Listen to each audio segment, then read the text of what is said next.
In this session, let us learn about Matplotlib histograms. Histogram. The histogram is a graph showing frequency distributions. It is a graph showing the number of observations within each given interval. Example, say you ask for the height of 250 people, you might end up with the histogram like this. You can read from the histogram that there are approximately, see here, these are the histogram we have written, 2 people from 140 to 145 like that. See here. Create histogram. The Matplotlib we use the hist function to create histograms. The hist function will use an array of numbers to create a histogram. The array is sent into the function as an argument.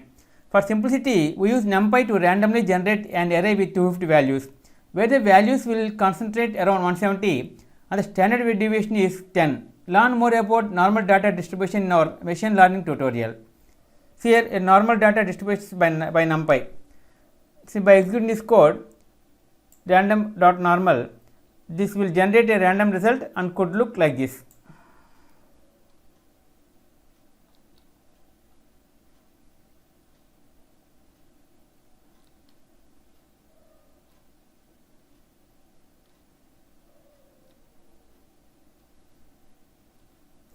This hist function will read the array and produce a histogram.